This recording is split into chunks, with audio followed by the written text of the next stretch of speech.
गोपालपुर नाम के शहर में इमरती देवी नाम की एक औरत रहती थी। उसके पास एक गाय थी। उसका नाम था कपिला। कपिला ढेर सारा दूध देती थी। इमरती देवी के 3 बेटे थे।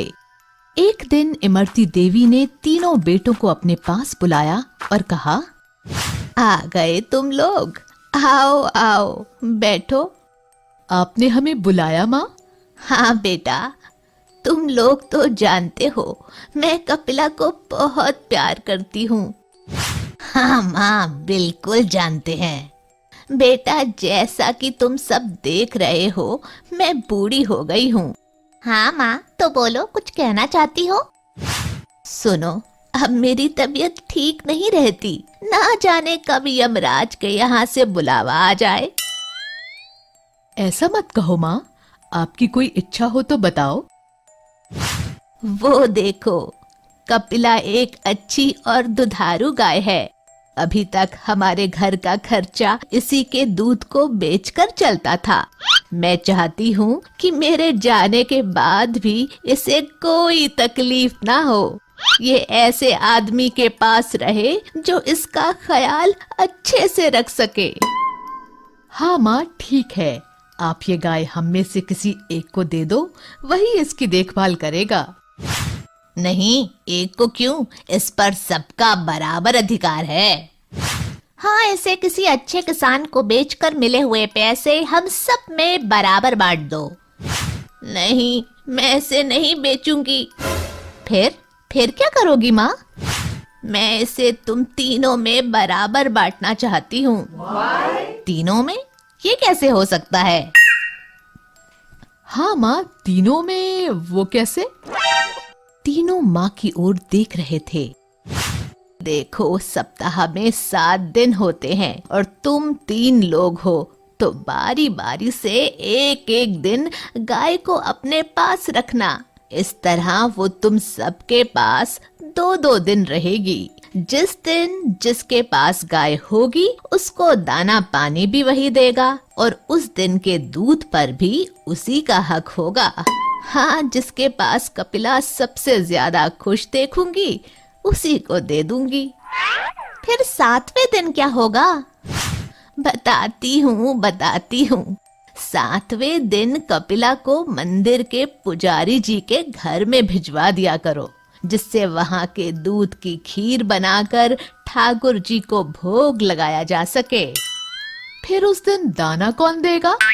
मैंने पुजारी जी से बात कर ली है। उस दिन मंदिर के चढ़े हुए फल और बचा हुआ प्रसाद कपिला को खिलाया जाएगा।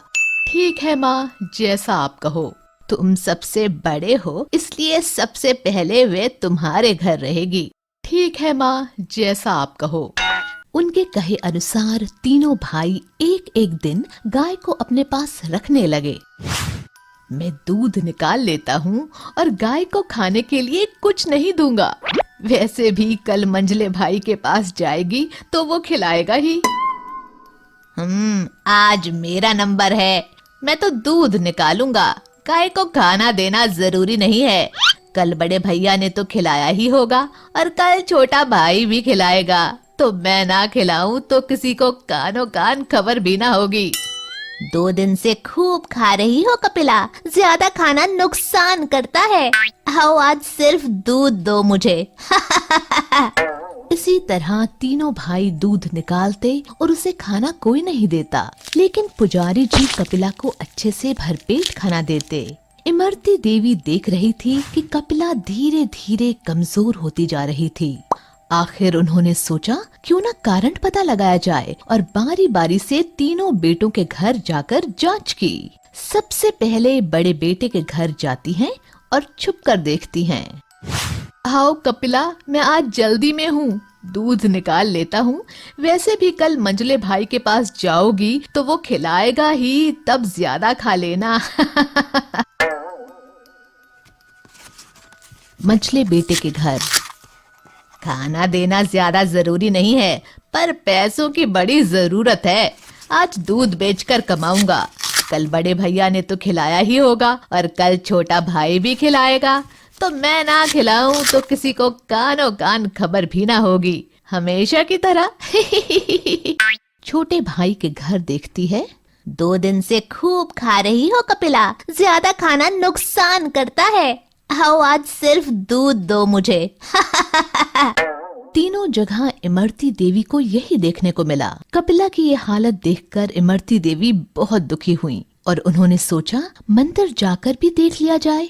वहां जाकर देखा तो वहां उसे भरपेट भोजन मिला और थोड़ा दूध कपिला के बछड़े के लिए भी छोड़ा था। तब इमरती देवी ने कपिला को पूरी तरह से मंदिर को दान कर दिया। माँ, ये मैं क्या सुन रहा हूँ? तुमने कपिला को मंदिर में दान कर दिया? हाँ माँ, हमें बताना भी जरूरी नहीं समझा? कम से कम एक बार पूछना तो था। मुझे किसी से नहीं पूछना। मैंने तुम तीनों को देखा है दूध निकाल कर रखते हुए। किसी को भी कपिला के खाने की फिक्र नहीं थी। वो अगर अब तक जिंदा थी तो मंदिर के खाने की दम पर, इसलिए अब उस पर पुजारी जी का ही हक है। इतना सुनकर तीनों ने शर्म से सिर झुका लिया। हमें माफ कर दो माँ, हमसे गलती हो गई। अब कभी दोबारा ऐसा नहीं होगा। नहीं, अब मुझे किसी पर भरोसा नहीं है। मैंने तुम तीनों को मौका दिया था, पर तुम लोगों ने स्वार्थ और लालच में उसे गंवा दिया। अब मैं फैसला कर चुकी हूँ। कपिला की रस्सी पुजारी जी को पकड़ाते हुए, ये लीजिए पुजारी जी, आज से कपिला आपकी हुई, इसका ध्यान रखना। शिक्षा: हमें स्वार्थ और लालच में आकर अपना फर्ज नहीं भूलना चाहिए।